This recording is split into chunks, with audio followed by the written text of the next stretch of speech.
성도 여러분 안녕하십니까? 오늘도 여러분들하고 함께 하나님 말씀 나누기 원합니다. 오늘 말씀을 통해서 우리를 향하신 하나님의 말씀을 듣고 우리가 함께 깨닫고 하나님 말씀하신 바와 같은 우리의 삶이 되기를 원합니다. 하나님 말씀 읽습니다. 오늘 말씀은 요한계시록 10장을 읽겠습니다. 내가 또 보니 힘센 다른 전사가 구름을 입고 하늘에서 내려오는데 그 머리 위에 무지개가 있고 그 얼굴은 해 같고 그 발은 불기둥 같으며 그 손에는 편호인 작은 두루마리를 들고 그 오른발은 바다를 밟고 왼발은 땅을 밟고 사자가 부르짖는 것 같이 큰 소리로 외치니 그가 외칠 때에 일곱 우레가 그 소리를 내어 말하더라. 일곱 우레가 말을 할 때에 내가 기록하려고 하다가 곧 들으니 하늘에서 소리가 나서 말하기를 일곱 우레가 말한 것을 인봉하고 기록하지 말라 하더라. 내가 본 바 바다와 땅을 밟고 서 있는 천사가 하늘을 향하여 오른손을 들고 세세토록 살아계시니 곧 하늘과 그 가운데 있는 물건이며 땅과 그 가운데 있는 물건이며 바다와 그 가운데 있는 물건을 창조하신 이를 가리켜 맹세하여 이르되 지체하지 아니하리니 일곱째 천사가 소리내는 날 그의 나팔을 불려고 할 때에 하나님이 그의 종 선지자들에게 전하신 복음과 같이 하나님의 그 비밀이 이루어지리라 하더라. 하늘에서 나서 내게 들리던 음성이 또 내게 말하여 이르되 내가 가서 바다와 땅을 밟고 서 있는 천사의 손에 편호인 두루마리를 가지라 하기로 내가 천사에게 나아가 작은 두루마리를 달라 한즉 천사가 이르되 갖다 먹어버리라. 내 배는 쓰나 내 입에는 꿀같이 달리라 하거늘 내가 천사의 손에서 작은 두루마리를 갖다 먹어버리니 내 입에는 꿀같이 다나 먹은 후에 내 배에서는 쓰게 되더라. 그가 내게 말하기를 내가 많은 백성과 나라와 방언과 임금에게 다시 예언하려야 하리라 하더라. 아멘.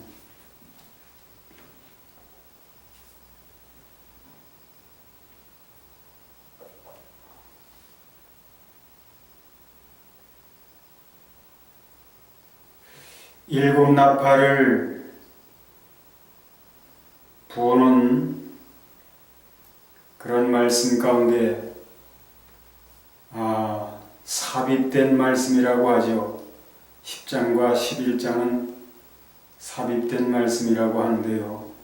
어쨌거나 일곱 나팔이 부러지는 과정 속에서 요한 사도에게 하시는 말씀입니다. 오늘 말씀 속에는 8절부터 보면 하늘에서 나서 내게 들리던 음성이 또 내게 말하여 이르되 내가 가서 바다와 땅을 밟고 서 있는 천사의 손에 편호인 두루마리를 가지라 하기로 내가 천사에게 나아가 작은 두루마리를 달라 한즉 천사가 이르되 갖다 먹어버리라.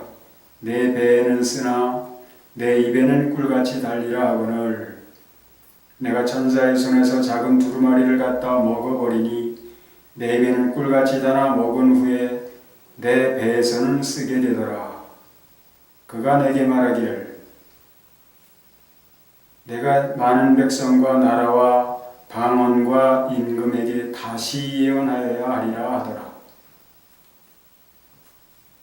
요한 사도에게 천사가 들고 있는 작은 두루마리를 달라 하라고 하늘에서 나던 음성이 그렇게 요한 사도에게 말씀하시기에 요한 사도가 나아가 땅과 바다를 밟고 서 있는 천사 두루마리를 손에 들고 있는 천사에게 나아가 그 두루마리를 달라 하니까 천사는 그 두루마리를 요한 사도에게 먹으라고 그렇게 말씀을 합니다. 그래서 요한 사도가 그 두루마리를 먹었더니 입에서는 다나 꿀같이 다나 먹은 후에 배에서는 쓰게 되었다. 그런데 먹고 나니까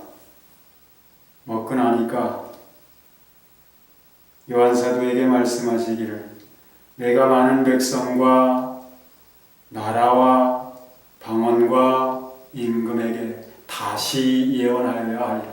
다시 예언하여야 하리라.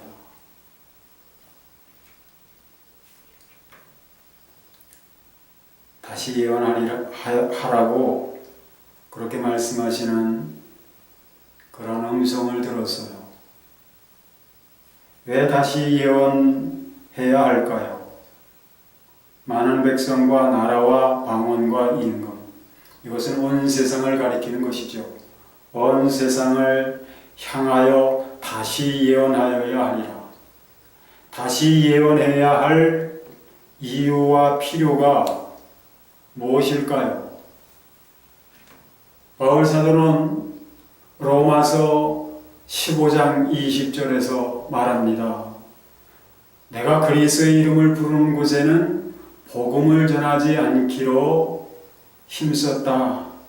왜냐하면 다른 사람이 닦아놓은 터에 건축하지 않으려 함이라. 바울 사도는 15장에서 그렇게 말하지만 로마서 1장에서는 이렇게 말합니다. 어찌하든지 이제 하나님의 뜻 안에서 너희에게 나아갈 좋은 길 얻기를 구하노라. 내가 너희 보기를 심히 원하는 것은 무슨 신령한 은사를 너희에게 나누어 주어 너희를 견고케 하려 함이라. 그리고 또 너희와 나의 믿음을 인하여 피차 안위함을 받으려 함이라. 우리가 복음 안에서 함께 서기를 위한 것이다. 이렇게 말하고 있고요. 또 말합니다. 너희 중에서도 다른 이방인 중에서와 같이 열매를 맺게 하려 함이라. 목적이 그것을 위한 것이라는 것이죠. 신령한 은사를 나누어 주어 견고케 하고 함께 주님 안에 견고히 서기를 원하고 또 열매를 맺는 그런 교회가 되게 하기 위함이라고 그렇게 말씀합니다. 그런 말씀을 하는 것으로 보아서 그렇지 못했다는 것이죠. 주님 안에서 견고하지 못했고 또 열매, 또 당연히 예수 그리스도를 믿는 로마 교회에게서 나타나야 할 그런 열매가 없었다는 것이죠. 우리가 로마서를 보면 바울 사도가 로마서 전체를 통해서 하는 말씀이 무엇인지를 알 수 있는데요. 로마서 2장 중반부터 8장까지는 유대인들을 향한 말씀입니다. 그리고 9장부터 12장까지는 로마 교회 안에 있는 이방인들을 향한 말씀이고요. 13장부터 16장까지는 로마 교회 전체를 향한 그런 말씀을 하고 있습니다. 그 안에서 바울 사도는 인간이 모든 사람이 다 죄인이라는 사실, 거기에는 이방인이나 유대인이나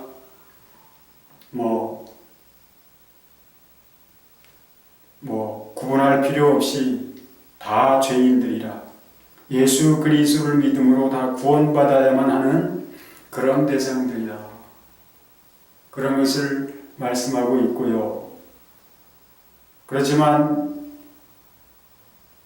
로마 교회 안에 있는 유대인들은 유대인들대로, 이방인들은 이방인들대로 그리스도 안에서 화합되지 못하고 그리스도 안에서 당연히 보여주어야 할, 그들의 삶에서 나타나줘야 할 정말 하나님이 기뻐하시는 일, 정말 그 속에 예수 그리스도가 계시다면 예수 그리스도가 계신 사람들, 성도들, 그리고 예수 그리스도가 머리 되시고 주인이 되시는 교회에게서 나타나줘야 할 일들이 나타나지 않고 있다고 지적하는 그런 말씀을 로마서에서 바울 사도가 하고 있는데요.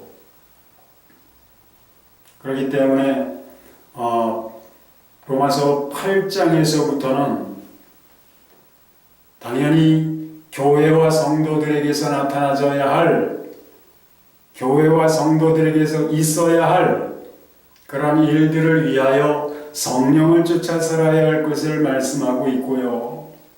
12장과 13장에서도 그걸 말씀하고 있지요.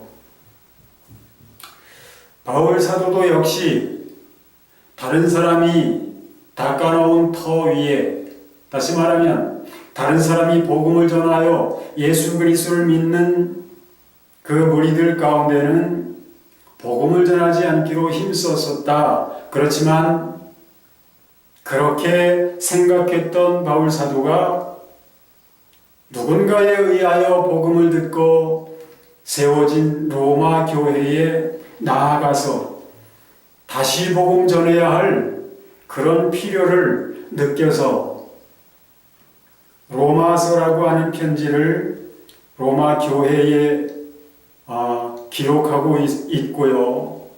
또 그렇게 기록한 대로 후에 그는 로마 교회에 나아가 복음을 전했던 것을 우리는 역사적 사실로서 알 수 있습니다. 그런데 오늘 본문 말씀에서도 요한 사도에게 다시 복음 전해야 할 그런 것을 말씀하고 계시죠. 다시 예언해야 하는 이유, 왜일까요?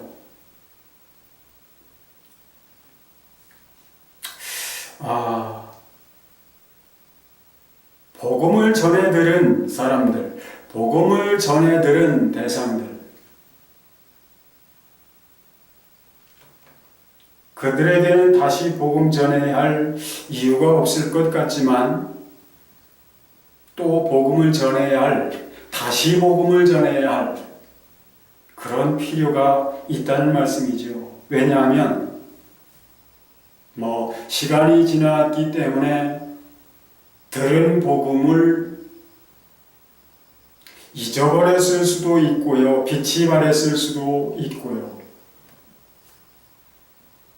변질됐을 그런 가능성도 있는데 오늘 말씀은 복음이 변질되었기 때문인 것으로 요한계시록을 읽어보면 그런 이유에서 다시 복음을 전해야 할 것, 그리고 많은 백성과 나라와 방언과 임금에게 다시 예언하여야 하리라 하는 말씀은 복음을 모르는 사람들도 여전히 있다 이 말이죠. 다시 예언해야 할, 요한 사도가 예언해야 할 것은 무엇일까요? 복음을 전하는 것이죠. 그러면 복음은 무엇입니까? 복음을 처음 듣는 대상들에게는 생소한 것이겠지만 이미 복음을 들어 받은 사람들, 들은 사람들, 그런 사람들에게 있어서 그 들은 복음, 그들이 듣고 받아서 알고 있는 복음이 올바른 것인가? 알고 있는 복음이 올바른 것인가? 그런 것을 다시 한번 확인시켜 주기 위함이죠. 이미 말씀드렸다시피 들은 대상들에게 다시 예언해야 할 필요성은 무엇일까요? 11장에 보면 11장 1절과 2절을 읽어보면 그 이유를 어느 정도 알 수 있게 되는데요. 11장 1절과 2절을 잠시 읽어보도록 하겠습니다. 또 내게 지팡이 같은 갈대를 주며 말하기를 일어나서 하나님의 성전과 제단과 그 안에서 경배하는 자들을 측량하되 성전 바깥마당은 측량하지 말고 그냥 두라. 이것은 이방인에게 주었은즉 그들이 거룩한 성을 42달 동안 짓밟으리라. 이렇게 말씀하고 있지요. 지팡이 같은 갈대를 주며 말씀하시는데 하나님의 성전과 제단과 그 안에서 경배하는 자들을 측량하라. 그리고 성전 밖 마당은 측량하지 말라. 왜냐하면 그것은 이방인에게 주었기 때문이다. 그래서 이방인들이 거룩한 성을 42달 동안 짓밟으리라. 42달이라고 하는 것은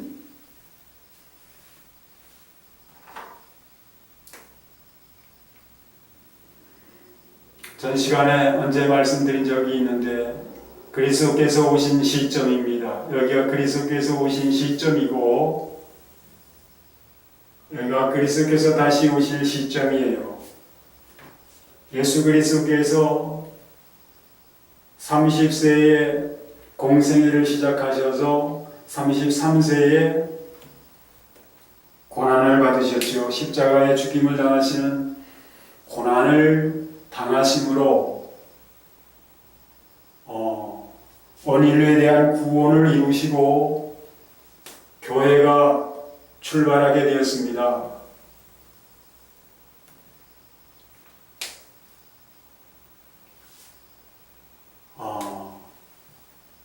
42달이라고 하는 것은 예수 그리스도가 오심으로 말미암아 마지막 날이 시작되었습니다. 마지막 날의 시작이고 마지막 날의 끝입니다. 예수 그리스도가 오시면 마지막 날 아담과 하와가 에덴 동산에서 나옴으로부터 시작된 세상의 모든 날 가운데 마지막 날이 예수 그리스도의 초림으로 시작되었고 예수 그리스도의 재림으로 이 마지막 날도 끝이 나게 되는데 이 마지막 날은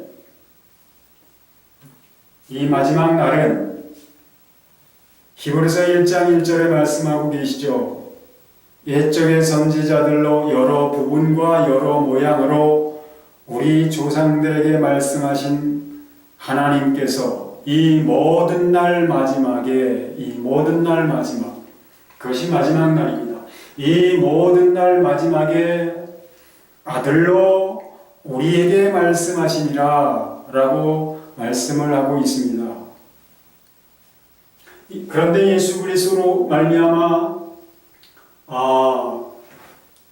도래하게 된 이 마지막 날은 이스라엘에게 있어서 이스라엘의 이 형벌 기간인 70일의 마지막 날은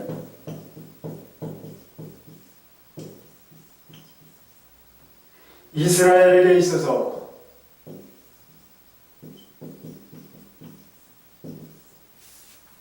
형벌 기간인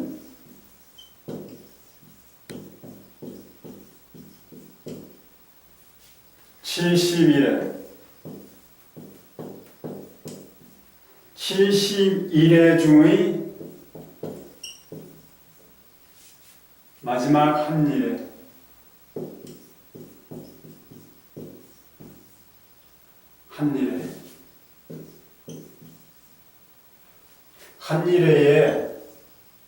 해당됩니다.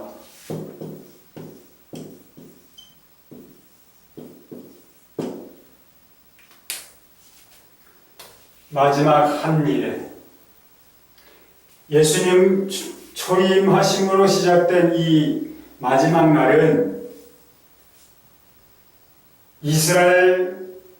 이스라엘의 형벌 기간인 70일의 중에서 마지막 한일에 해당됩니다. 그러니까 그 마지막 한일의 절반에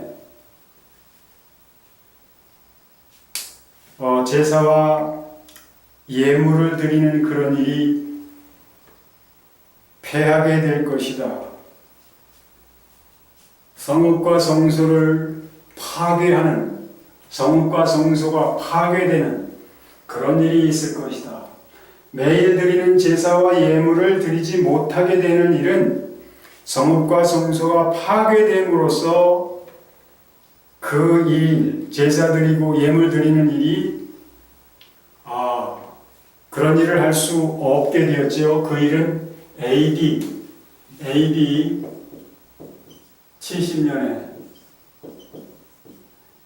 70년에 성취되었습니다. 예수님께서 그것을 마태복음 24장에서 말씀하셨죠. 그러므로 선지자 다니엘의 말한 바 멸망에 가증한 것이 거룩한 곳에 선 것을 보거든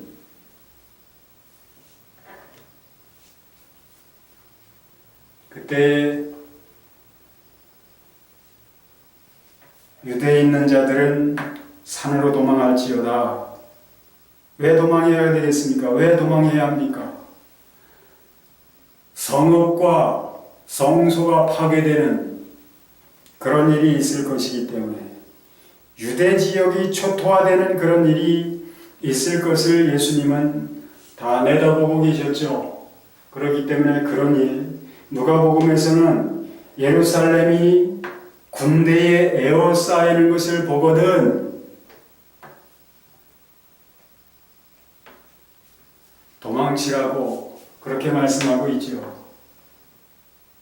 그 일은 예수님이 말씀하신 그 일은 AD 70년에 로마의 티투스라고 하는 그런 인물에 의해서 성취되었습니다. 성읍은 물론 성소, 곧 성전까지 예수님이 말씀하신 대로 돌 하나도 돌이 남지 않고 철저하게 파괴되는 그런 일이 있게 되었습니다. 그것이 AD 70년인데요. 이것을 한 일의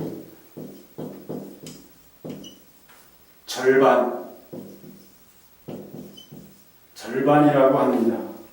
한 일에는 7년으로 그렇게 계산하는데요. 그러니까 여기가 한 일의 절반이면 3년 반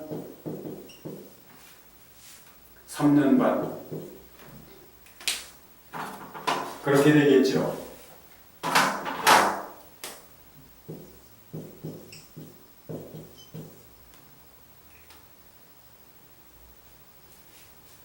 이것을 전 3년 반이라고 하고요. 이것을 후 3년 반이라고 그렇게 했을 때 교회는 예수 그리스도의 고난받으심으로 말미암아 시작되었기 때문에 어디에 해당될까요? 물론 예수님의 고난받으심으로 시작되었지만 교회가 고난을 당하는 그러니까 이방인들에게 내어주고 이 성전 바깥 마당이 짓밟히는 그런 교회가 환난을 당하는 그런 기간은 오늘 본문이 아니죠. 11장에서 요한계시록 11장 2절에서 말씀하는 이 42달 42달은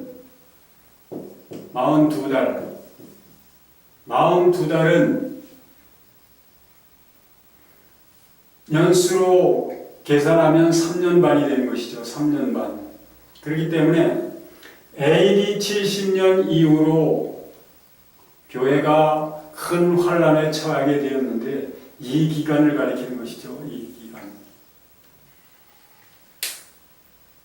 이 기간 동안에 교회는 환란에 처하게 되었습니다. 예수님은 고난받으시기 전에도 제자들한테 그렇게 말씀을 하셨죠. 세상이 나를 핍박하였은즉 너희도 핍박하리라. 세상에서는 너희가 환난을 당하게 될 것이다. 그렇게 말씀을 하셨죠. 그 여러 가지 다양한 환란들, 사람의 미혹, 또 난리와 난리의 소문, 민족과 민족이 나라가 나라를 대적하는 그런 일이 있고, 천체의 기근과 지진이 있을 것이며, 또 사람들이 너희를 환란에 내어주겠고 미워하고 죽일 것이다.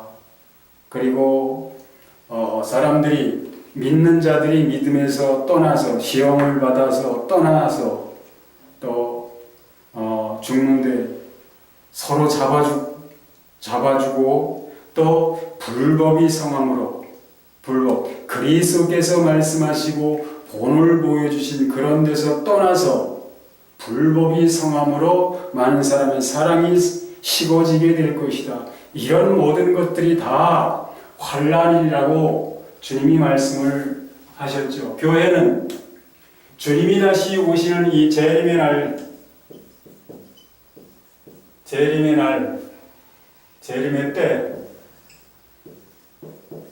때까지, 예수 그리스도의 재림의 때까지 그런 환란은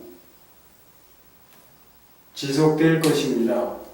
그런데 예수 그리스도의 재림의 때까지 믿음을 지키고 생명에서 멀어지지 않으려면 하나님이 예수 그리스도로 말미암아 예수 그리스도 안에서 행하신 일이 무엇인지, 즉 복음이 무엇인지를 분명히 알아야 하고 그 복음을 붙들어야 되겠지요. 요한사도를 향하여 다시 예언하라는 말씀은 그런 필요성 때문에 말씀하시는 것이죠. 복음을 받은 사람들에게 뿐만 아니라 아직 복음을 듣지 못한 사람들에게 복음을 다시 전해서 알게 하고 믿게 하고 믿어서 구원 얻도록, 영원한 생명을 얻도록, 그렇게 그것을 위하여 복음을 다시 전하라고, 예언하라고 말씀을 하시는 것인데요.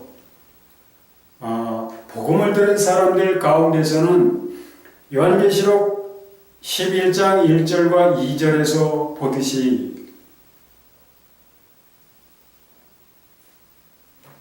성전, 하나님의 성전과 제단과 그 안에서 경배하는 자들을 측량하되 성전 바깥 마당은 측량하지 말고 그냥 두라. 이것은 이방인에게 내어줌이 되었다. 성전 바깥은 무엇입니까? 성전, 하나님의 성전, 제단과 그 안과 그 밖은 왜 구분을 할까요? 성전 안에, 성전은 예수 그리스도를 가리키는 것이죠. 성전은 예수 그리스도를 가리키는 것이죠.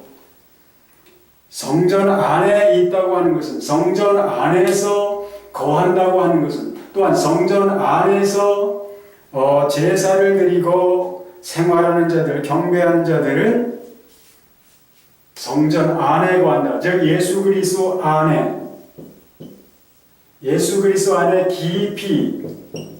깊이 거하고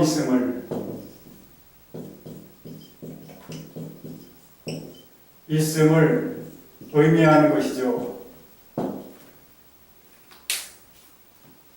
어떤 사람들은 예수 그리스도 이 복음을 듣고 예수 그리스도 안에 깊이 거하는 사람들이 있는가 하면 성전 바깥 마당, 그러니까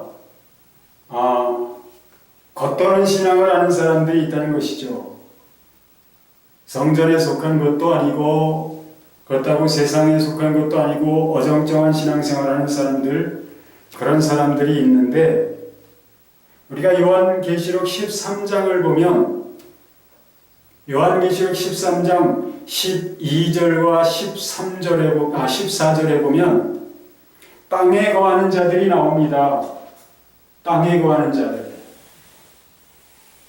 땅에 거하는 자들이 가리키는 의미는 무엇일까요? 반면에 요한계시록 13장 6절에는 하늘에 거하는 자들이 나옵니다. 계시록 13장 6절에는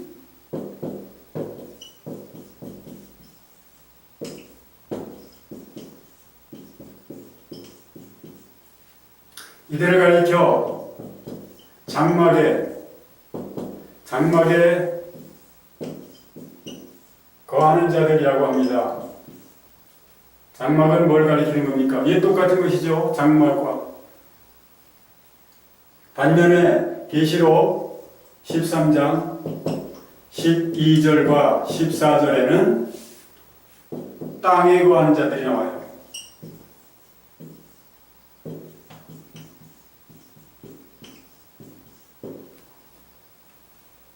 땅에 거한다는 의미와 하늘에 거한다는 의미가 무엇입니까? 하늘에 거하는 것은 이미 말씀드렸다시피 주님 안에 깊이, 천국이신 주님 안에 깊이 거하고 있음을, 주님 안에 거하여 주님과 동행하며 하늘의 삶을 살고 있는 것을 가리키는 거예요.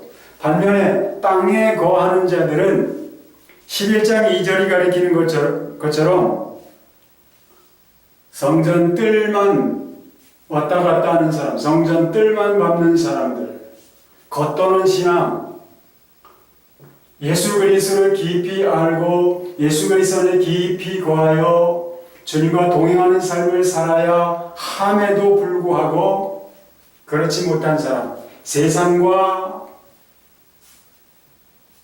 세상의 삶과 신앙을 적당히 양다리 걸치고 생활하는 그런 사람들 가리켜 성전 뜰에 거하는 자들이라고 말씀하고 있죠. 그런데 13장, 계시록 13장 1절에 보면 땅에서 짐승이 올라옵니다. 땅에서 짐승. 13장 11절에 보면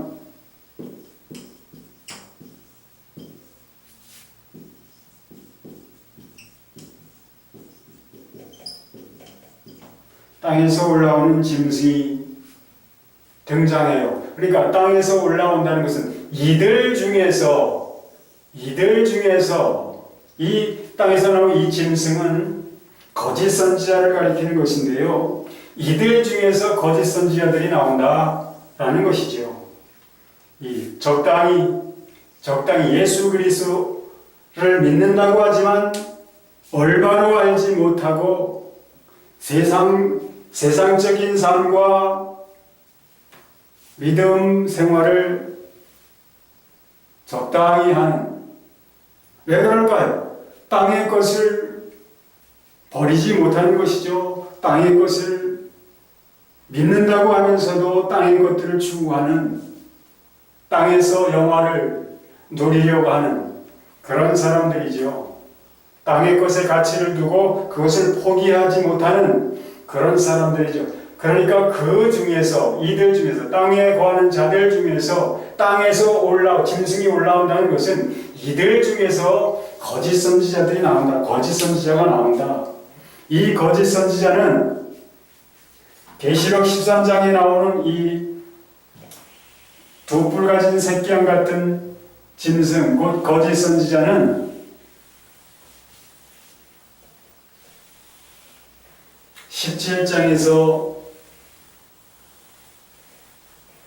17장에서는 음료 바벨론이라고 하는 이름으로 등장합니다.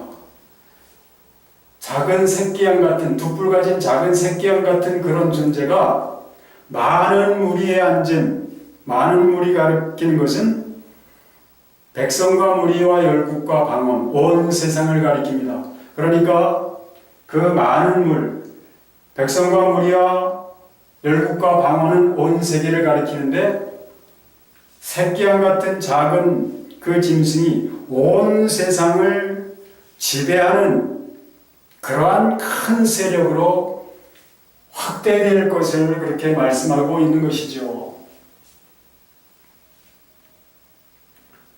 오늘날에도 그렇습니다. 오늘날에도 그 새끼양 같은 짐승이 큰 음료 바벨론으로 성장이 되어서 지금 온 땅 가득히 지배하는 구조로 그렇게 되어 있음을 알게 되는데요. 그렇기 때문에 복음에 대해서 확실히 알아야 되고 분명히 알아야 하고요. 믿는 자로서 분명히 복음 안에서의 생활, 예수 그리스도 안에서의 생활을 해야만 합니다.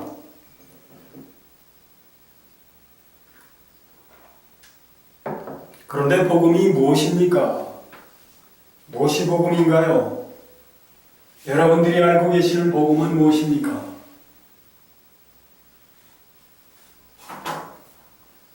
복음은 예수 그리스도께서 죽으시고 다시 살아나셨다는 것이죠. 예수 그리스도께서 왜 죽으시고 무엇을 위해서 죽으시고 다시 살아나셨습니까? 고린도후서 5장 14절에 보면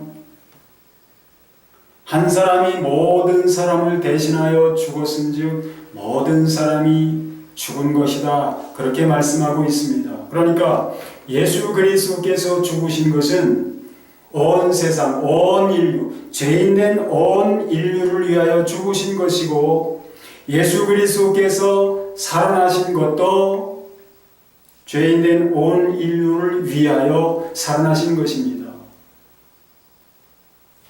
죄의 몸이 멸해지게 하시기 위하여 예수 그리스도께서 온 인류의 죄를 홀로 짊어지시고 죽임을 당하심으로 예수 그리스도 안에서 온 인류는 멸망을 당한 거예요. 그리고 예수 그리스도께서 죽으셨기 때문에 이제 죄의 문제가 처리된 것이죠. 그러나 그것이 그 사실을 믿지 않으면 하나님께서 예수 그리스도를 통하여 이루신 일, 죄인된 인생들에게 당신의 의를 입혀주시기 위하여 죄 없으신 예수 그리스도를 어린 양처럼 그렇게 피 흘리며 죽으시게 하셨고 예수 그리스도를 믿는 자를 의롭다 하시기 위하여 그런 일을 행하셨는데 하나님이 하신 일과 예수 그리스도를 믿지 않으면 하나님이 하신 일을 적용받지 못합니다. 그러므로 예수 그리스도를 믿어야 할 필요성이 그것이죠. 죄사함을 받기 위하여 예수 그리스도 안에서 죄가 멸해졌기 때문에 예수 그리스도를 믿는 자에게라야 그것이 적용된단 말이죠. 예수 그리스도는 그와 같이 죄인된 온 인류를 대신하여 죽으셨고 또 다시 살아나셨는데 누구든지 예수 그리스도를 믿는 자는 살아나신 예수 그리스도와 함께 살리심을 입게 되는 것이 되어서 예수 그리스도를 진실로 믿는 자들에게는 예수 그리스도의 죽으심이 그의 죽음이 되고 예수 그리스도의 다시 살아나심이 그의 살아남이 되어서 그렇게 진실로 믿는 자에게는 그가 예수 그리스도와 함께 죽고 살아났다라고 하는 그런 증거로서 하나님의 영, 예수 그리스도의 영, 곧 성령님이 임하십니다. 그렇기 때문에 로마서 8장 1절에는 그렇게 말씀하고 있죠. 그러므로 이제 그리스도 예수 안에 있는 자에게는 결코 정죄함이 없다. 그리스도 예수 안에 있는 자. 그리스도 예수 안에 어떻게 그리스도 예수 안에 있게 됩니까? 그리스도 예수 안에 있게 되는 그러한 유일한 길이 있는데요. 그것은 다른 것이 아니라 예수 그리스도를 구주로 믿는 것입니다. 예수 그리스도를 믿고 예수 그리스도를 나의 구주로 영접하는 거예요. 그래서 요한복음 1장 12절로 13절에도 그렇게 말씀하고 있죠. 영접하는 자, 곧 그 이름을 믿는 자들에게는 하나님의 자녀가 되는 권세를 주셨으니 이는 혈통으로나 육정으로나 사람의 뜻으로 나지 아니하고 오직 하나님께로서 난 자니라. 그렇게 말씀하고 있습니다. 하나님께로서 난 자. 예수 그리스도를 믿는 자는 예수 그리스도 안에서 죽고 살아나신 예수 그리스도와 함께 살리심을 입어서 예수 그리스도 안에 있게 되는 것입니다. 살아나신 예수 그리스도는 누구십니까? 어떤 분이십니까? 영이시죠. 영이신 예수 그리스도예요. 누구든지 예수 그리스도를 자기의 구주로 믿는 자는 영이신 예수 그리스도 안에 있게 되는 것입니다. 그래서 로마서 8장 9절에는 그렇게 말씀하고 있는 것이죠. 만일 하나님의 영이 너희 속에 거하시면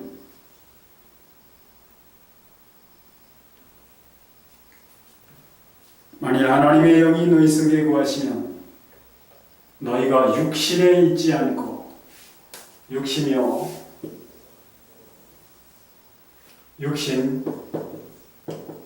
어떤 육신이라고 했습니까? 이건 죄와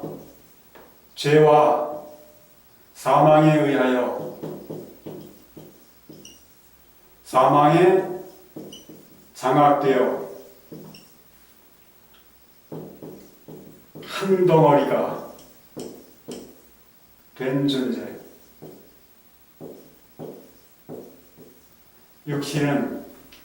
육신은 죄와 사망에서 분리할 수 없는, 뗄래야 뗄 수 없는 그런 존재이기 때문에 이건 멸해져야만 할 대상이라고 그렇게 말씀을 드렸지요. 달리 방법이 없습니다. 이건 멸해져야만 되는 겁니다. 멸해지고 새롭게 지으심을 받아야만 되는 거예요. 죽지 않고는 해결할 방법이 없기 때문에 하나님께서 이러한 죄인된 인간을 위하여, 사람을 위하여 예수 그리스도를 보내주신 것이죠. 당신의 아들 예수 그리스도에게 죄를 옮겨놓으시고 온 인류의 죄를 옮겨놓으시고 예수 그리스도를 죽이심으로 마땅히 죽임당해야 될 저주와 진노와 심판과 형벌을 받아야 할 이 인간에게 하나님의 저주와 진노와 심판과 형벌이 쏟아 부어진 게 아니고 예수 그리스도에게 그 모든 것이 쏟아 부어짐으로 하나님은 예수 그리스도 안에서 사람인 모든 인류가 죽은 것으로, 멸망을 당한 것으로, 심판을 당한 것으로 하나님은 그렇게 여기십니다. 그래서 로마서 3장 25절에도 그렇게 말씀하고 있습니다. 이 예수를 하나님이 그의 피로 인하여 믿음으로 말미암는 화목제물로 세우셨으니 이는 하나님께서 길이 참으시는 중에, 어디서 참으신다고요? 예수 그리스도 안에서 죄인된 인간의 모든 죄가 길이 참아진다고 말씀하시고요. 이는 하나님이 길이 참으시는 중에 전에 지은 죄를 간구하심으로, 어디서 간구되어진다고요? 예수 그리스도 안에서 인간의 모든 죄는 하나님께 간구되어진다 라고 말씀하고 있습니다. 뿐만 아니라 전에 지은 죄를 간구하심으로 자기의 의로우심을 나타내려 하심이니 곧 이때에 자기의 의로우심을 나타내사 자기도 의로우시며 또한 예수 믿는 자들을 의롭다 하려 하심이라고 그렇게 말씀하고 있습니다. 그것을 위하여 하나님이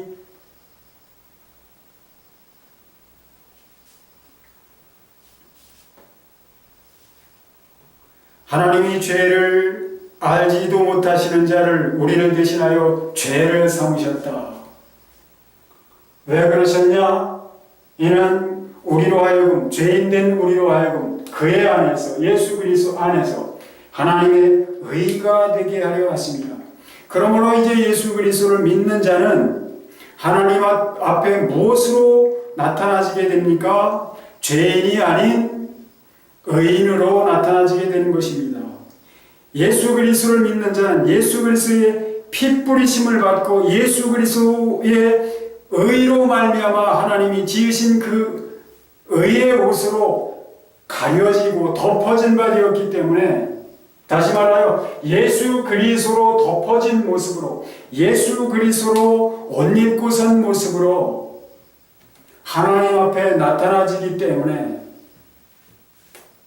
이제 더 이상 죄인이 아니라 하나님께서는 의인이라고 여겨주시는 것이죠. 복음은 그거예요. 그렇기 때문에 옛사람, 이제는 옛사람이 아니에요. 예수 그리스도를 믿는 사람은 옛사람, 죄와 사망과 한 덩어리가 되어 있는 그런 옛사람이 아니에요. 예수 그리스도를 믿는 사람은 옛사람이 아닙니다. 예수 그리스도로 말미암아 새롭게 지으심을 받은 새 사람입니다. 그렇기 때문에 복음을 아는 사람이라면, 복음을 듣고 예수 그리스도를 올바로 믿는 사람이라면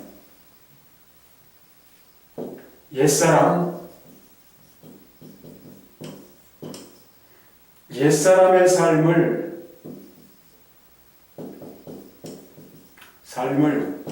살 수 없는 것이죠. 살 수가 없는 것이죠. 다시 예언하라. 다시 복음을 듣게 하라. 듣고 그 들은 것이 희미해져서 이 옛사람의 삶의 모습이 나타나지고 있는 믿는다고 하는 사람들에게도 다시 복음을 전하여 올바른 삶 가운데로, 다시 말하면 영이신 예수 그리스도 안에 있는 자로서 영이신 예수 그리스도께서 가르치시고 주장하시고 인도하시는 대로 그러한 삶을 살게 하시기 위하여 다시 예언하라고 하시는 것이죠. 예수 그리스도를 믿는 사람들은 어떤 사람들이냐? 영이신 예수 그리스도 안에 있는 사람들이에요. 영이신 예수 그리스도 안에 어떤 사람들이 있을 수 있습니까? 물론 예수 그리스도를 믿는 사람들이 있을 수 있지요. 그러면 예수 그리스도를 믿는 사람들은 누구냐? 예수 그리스도와 함께 죽고 예수 그리스도와 함께 살아난 사람들이에요. 예수 그리스도와 함께 살아났다는 것은 무엇으로 살아났다는 것이냐? 영으로 살아났다는 것이에요. 영. 이제는 예수 그리스도를 믿는 사람들은 살리심을 받은 영이에요. 그렇기 때문에 예수 그리스도 안에 있을 수가 있는 것이죠. 예수 그리스도를 믿고 살리심을 받은 영이 아니면 예수 그리스도 안에 있을 수가 없어요. 예수 그리스도와 함께 죽고 다시 살리심을 받지 못한 사람이라면 그가 아무리 예수 그리스도를 믿는다 할지라도 그는 영이 아니에요. 영이 아니기 때문에 영이신 예수 그리스도 안에 있을 수가 없는 것입니다. 그 사람은 예수 그리스도 안에 없어요. 누구든지 예수 그리스도를 믿는 자에게, 진실로 예수 그리스도를 믿는 자에게는 하나님의 인치심이 반드시 있습니다. 그 인치심이 무엇입니까? 성령을 주시는 것입니다. 영이 임하시는 것입니다. 내가 죽고 살아났다라고 하는 표적으로 하나님이 인치시는데요, 성령이 임하시는 것으로서. 그래서 로마서 8장 9절에서 그렇게 말씀하시는 것이죠. 만일 너희 속에 하나님의 영이 거하시면 너희는 이제는 육신에 있는 자가 아니라 영에 있는 자다. 영에 있는 자. 영은 누구라고요? 예수 그리스도. 예수 그리스도를 가리킵니다. 영에 있는 자고 예수 그리스도 안에 있는 자다. 이 예수 그리스도 안에 있는 자는 누구냐? 만일 그리스도께서 너희 안에 거하시면, 또 그리스도께서 너희 안에 계시면 몸은 죄로 인하여 죽은 것이나 영은 의를 인하여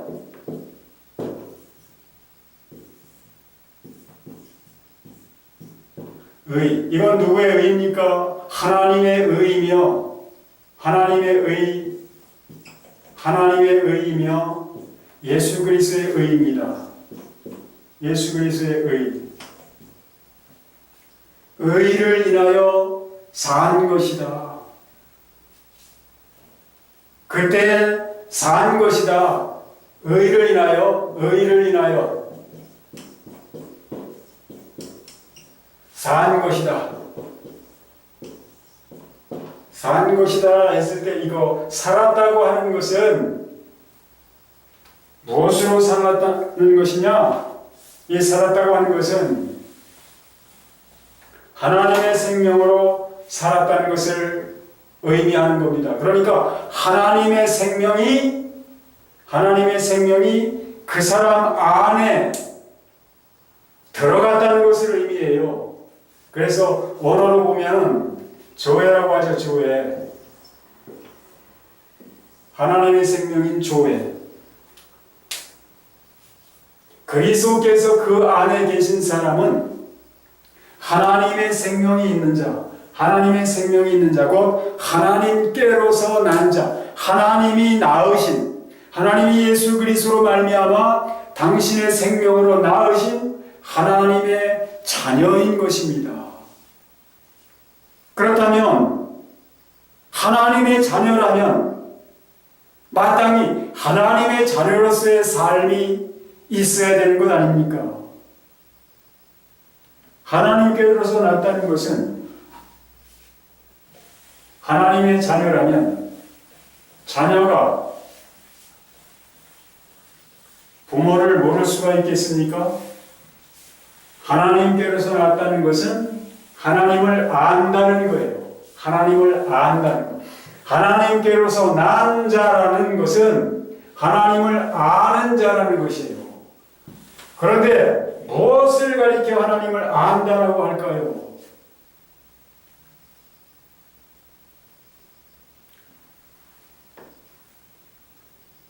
무엇을 가리켜 하나님을 아는 자가 어떤 자라고 말씀하고 있습니까?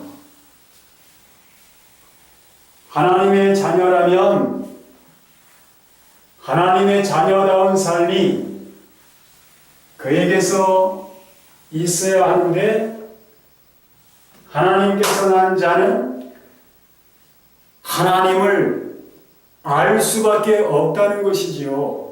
하나님을 알 수밖에 없다. 그런데 어떤 자가 하나님을 아는 자라고 성경은 우리에게 말씀하시느냐? 사랑하는 자마다 하나님께로 나서 하나님을 아는 자다. 사랑하지 아니하는 자는 하나님을 알지 못하는 자다. 왜냐하면 하나님은 사랑이시기 때문에. 예수님께서 요한복음 14장 7절에서 말씀하시잖아요. 빌립이 예수님께 아버지를 우리에게 보여주옵소서 그러면 좋겠다고 그렇게 예수님께 말씀을 드리니까 예수님이 하시는 말씀이 내가 이렇게 오래도록 너희와 함께 있었는데 너희가 나를 알지 못하느냐? 나를 본 자는 아버지를 보았거늘 어찌 아버지를 또 보이라고 하느냐? 예수님이 이렇게 말씀하시지 않습니까? 너희가 나를 알았다면 내 아버지도 알았으리로다. 그러므로 이제부터 너희는 아버지를 알았고 또 보았느니라. 그렇게 말씀하고 계시죠. 무엇을 보고 예수님은 제자들이 아버지를 알았을 것이라고 그렇게 말씀을 하셨을까요? 무엇을 가리키는 것일까요? 예수님이 이제는 너희가 아버지를 알았고 또 보았다 라고 하시는 그 말씀은 무엇을 가리키는 것일까요? 그것은 예수님의 공생의 삶과 그의 그 모든 교훈, 예수님의 모든 교훈 속에서는 아버지가 나타나셨고, 왜? 아버지께로 오신 말씀만 예수님을 하셨기 때문에 그렇죠. 아버지께서 이르시는 말씀만 하셨기 때문에 예수님의 입에서 나오는 모든 말씀은 바로 아버지 자신인 것이었죠. 또 아버지께서 행하시는 일, 내 아버지께서 이제까지 일하시니 나도 일한다. 아들이 아버지 하시는 일을 보지 않고는 아무것도 스스로 할 수 없다. 그러니까 예수님이 하시는 모든 일은 다 아버지께서 하시는 일이었다라고 말씀하신 거예요. 나와 아버지는 하나이니라 예수님이 말씀하셨잖아요. 그런데 예수님을 통해서 말씀되어지고 나타나신 아버지는 어떤 분이었느냐? 예수님이 말씀하신 것은 무엇이었나요? 또 예수님이 행하신 일들은 무엇이었나요?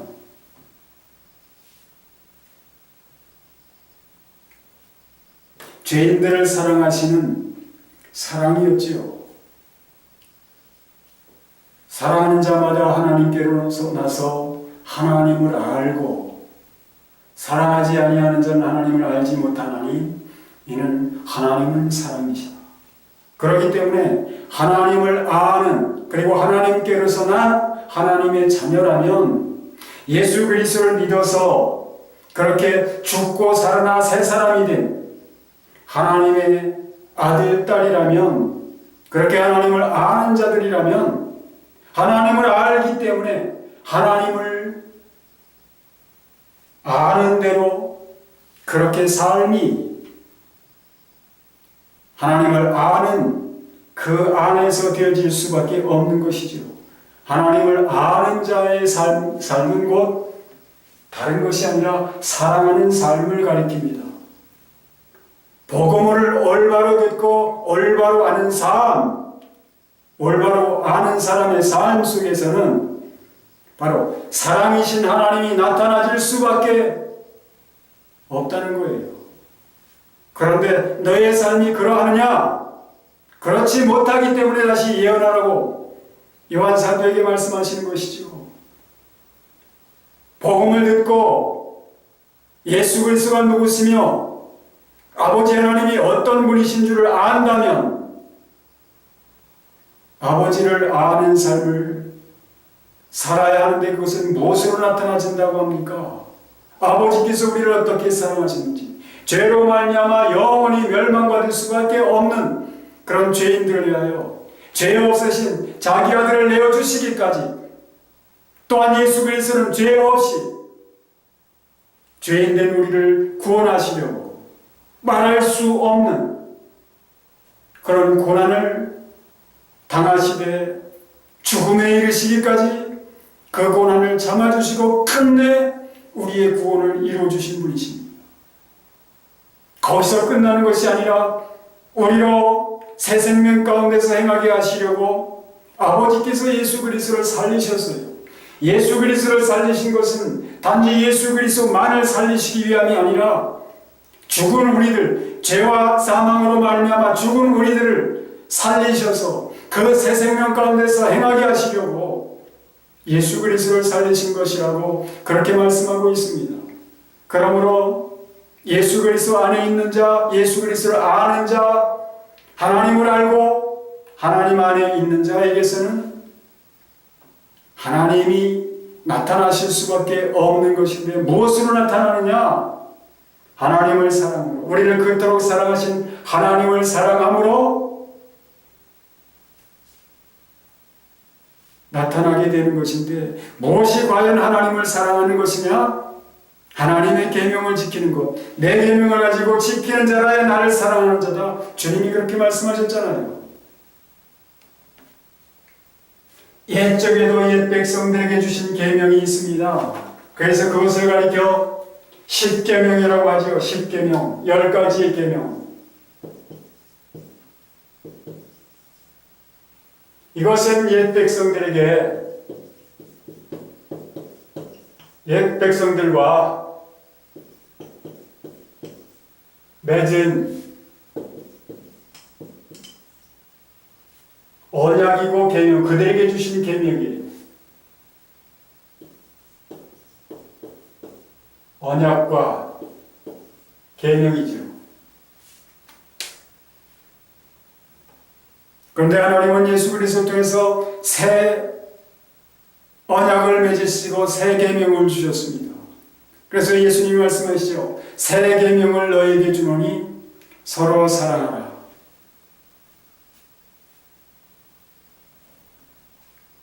내가 너희를 사랑한 것 같이 너희도 서로 사랑하라.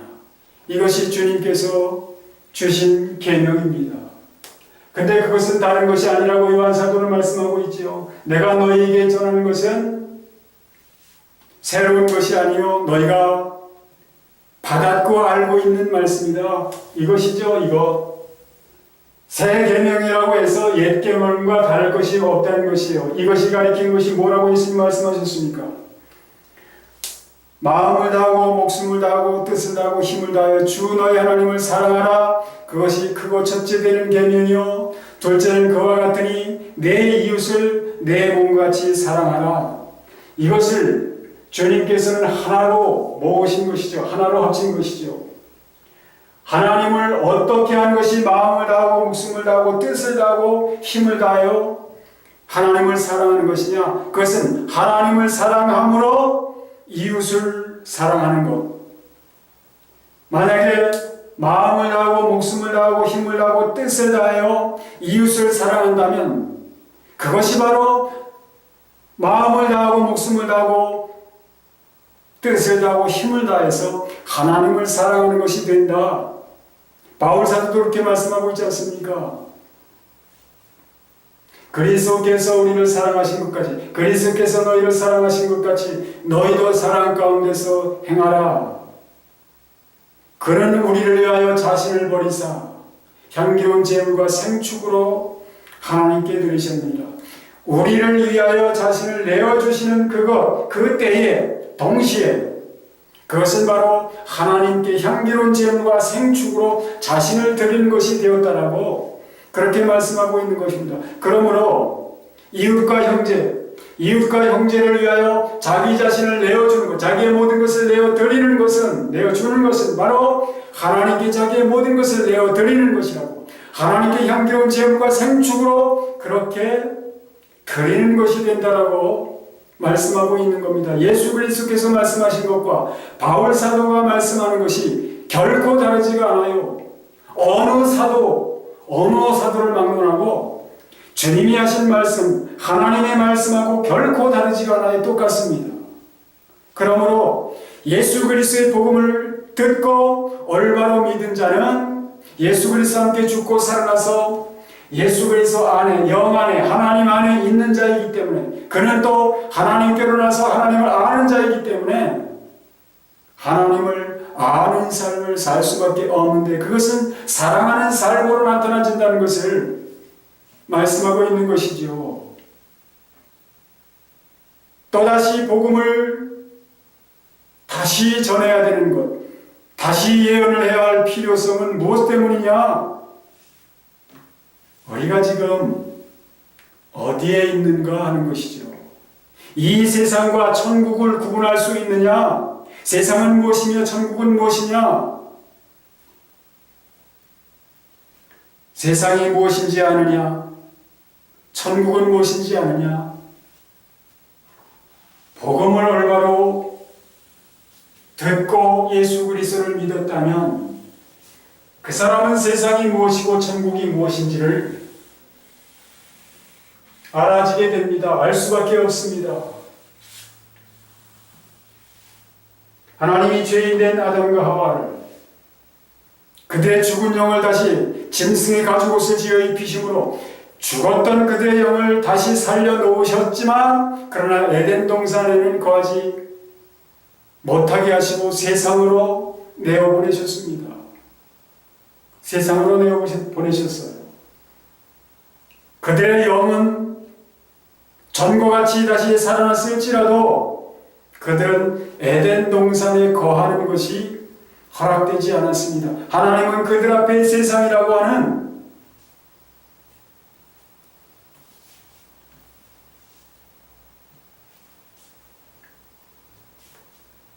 세상이라고 하는 데다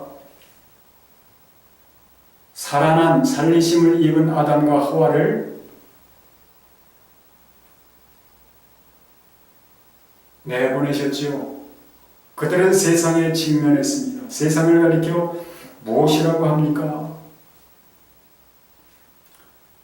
이스라엘 백성들이 애굽에서 출애굽할 때 6월절 피 뿌림을 받고 또 그 고기를 유월절 어린 양의 그 피와 피뿌림을 받고 고기를 먹고 또 홍해를 건너 나왔을 때 그들은 직면하게 된 것이 무엇입니까?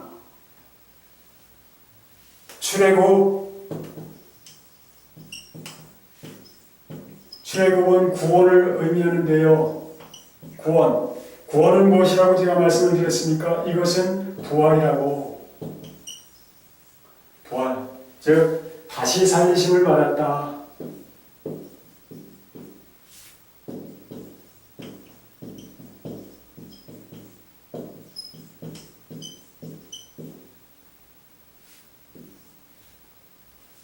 구원받은 이스라엘은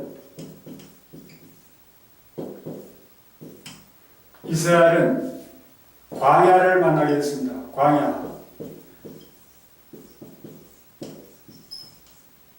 광야에 직면하게 됐어요. 출애굽한 이스라엘이 애굽을 떠나자마자 그들이 젖과 꿀이 흐르는 약속의 땅 그 가나안에 들어간 것이 아닙니다. 가나안 땅은 무엇을 의미합니까? 가나안 땅은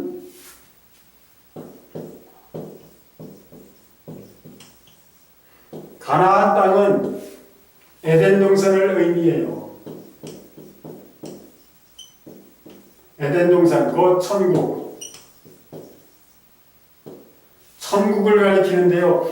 출애굽한 이스라엘이 출애굽하자마자 바로 가나안 땅으로 들어간 게 아니라 이 말이죠. 그들에게는 그들을 광야에 직면하게 됐습니다. 왜 하나님은 바로 가나안 땅으로 들여보내지 않으시고 광야를 만나게 하셨을까요? 아담과 하와가 그 영이 살리심을 받아서 세상으로 내어보내진 것하고 똑같은 거예요. 요한계시록 12장을 보면 사내 아이를 낳은 여자가 어디로 옮겨집니까? 광야로 옮겨졌는데 여자에게 있어 그 광야가 자기 곳이라고 합니다. 왜 광야로 보내셨습니까? 거기서 1260일 동안 1260일은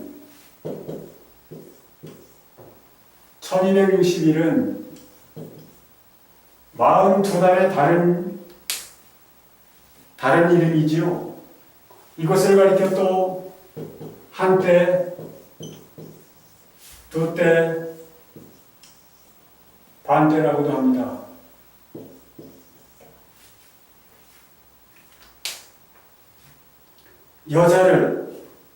사내 아이를 낳은 여자인데 그를 하나님은 옮겨가시지 않고 그 여자를 광야로 보내십니다.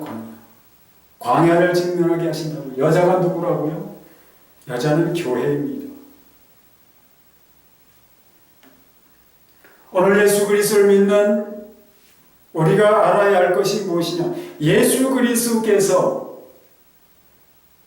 세례 요한에게 세례를 받으시고 물에서 올라오실 때 하늘이 열렸습니다. 하늘이 열리면서 하늘로서 음성이 들리기를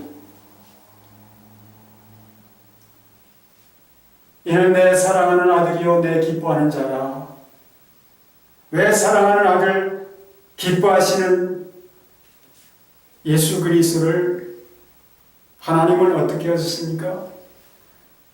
마귀에게 시험을 받도록 하시고 광야로 이끌려 가셔서 마귀에게 시험을 받도록 그렇게 하셨습니다. 예수 그리스도께서 성령이 임하시고 성령에 이끌려서 마귀에게 시험 받으러 광야로 이끌려 가셨답니다. 오늘 예수 그리스도를 믿는 우리들도 마찬가지입니다. 예수 그리스도를 믿는, 진실로 믿는 자에게 어떤 일이 있다고요? 하나님이 내 아들이다, 내 자녀다라고 하시는 그런 증거로서 성령으로 인을 치신다고요. 성령으로 인치시는 게 뭐라고요? 성령이 임하시는 겁니다. 우리 예수 그리스도를 믿는 사람들은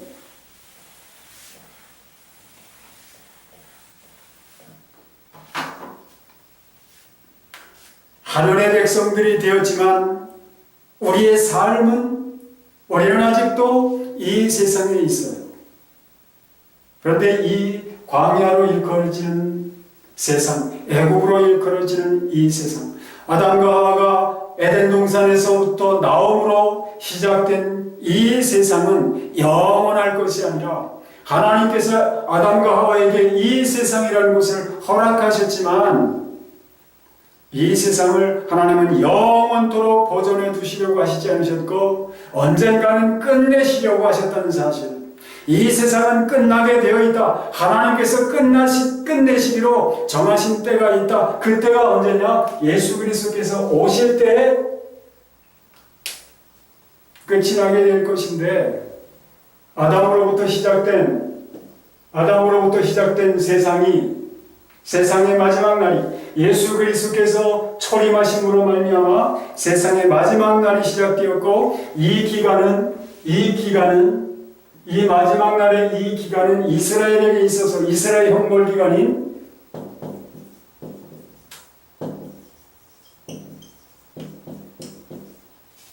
(70일회) 중에 마지막 한 일이다. 한 일회와 같은 기간이다.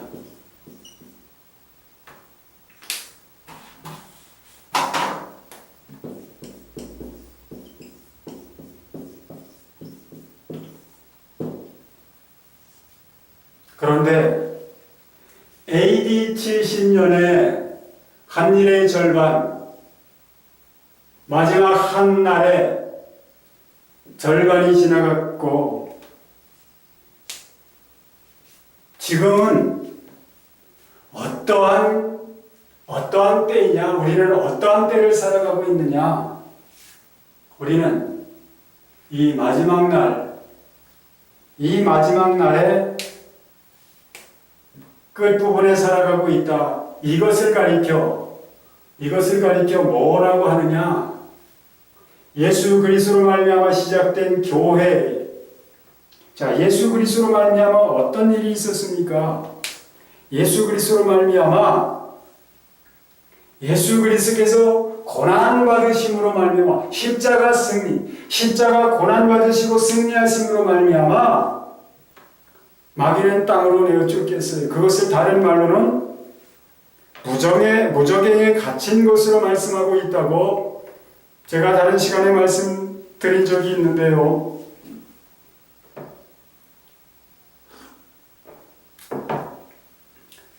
무적행에 갇혔다는 말, 무적행에 1000년 동안 갇혔습니다. 1000년 동안.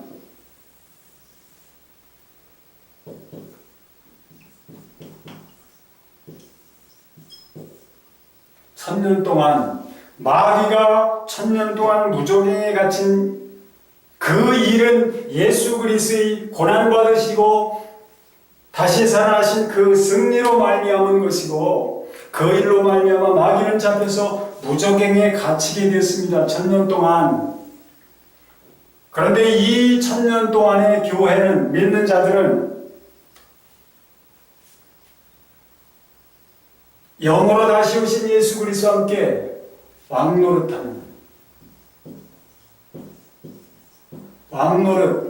왕노릇하는 삶을 살고 있는 것이고 살아야 하는 것입니다. 이 세상은 그렇게 1000년이 차는 때, 예수 그리스도가 다시 오시게 될 때, 그때 이 세상은 끝나게 됩니다. 이 세상은 끝이에요. 그러나 예수 그리스도로 말미암아 시작된 하늘에 속한 삶, 새하늘 새 땅에 속한 삶은, 그런 시간은 시작되어서 지금도 계속되어지고 있다. 세상의 시간은 예수 그리스도가 오심으로 끝나지만 예수 그리스도께서 초림하심으로 시작된 하늘의 시간은 세상이 끝나더라도 그건 끝나지 않는다. 이것은 영혼에 속한 시간이기 때문에 그렇습니다. 그렇기 때문에 멸해짐으로 끝나게 될 이 세상에 속한 삶을 살아가게 되는 사람들은 세상과 함께 멸망하게 될 것입니다. 그렇기 때문에 세상이 무엇인지를 알아야만 해요. 세상에 속한 자, 땅에 속한 자들, 땅에 속한 자들이 어떻게 된다고 말씀합니까? 거짓 선지자가 어디서 올라온다고요? 땅에서 올라온다고요. 땅에서. 땅에 거하는 자들 중에서 거짓 선지자, 예수 그리스도를 믿는다 하지만 제대로 알지 못하는 자가 거짓 선지자가 되는 것이에요. 그들에게서 거짓 선지자가 나오게 되고 그 땅에 속한 자들은 다 어떻게 됩니까? 땅에 속한 자들은 거짓 선지자에게 속하게 될 수밖에 없다는 것을 말씀하고 있죠. 창세기 3장 14절에 보면 하나님께서 뱀에게 말씀하시잖아요. 내가 다른 짐승보다 더욱 저주를 받아 배로 다니게 될 것이며 너는 흙을 먹게 될 것이다. 뱀의 먹이가 뭐라고요? 흙이라고요? 땅이라고요.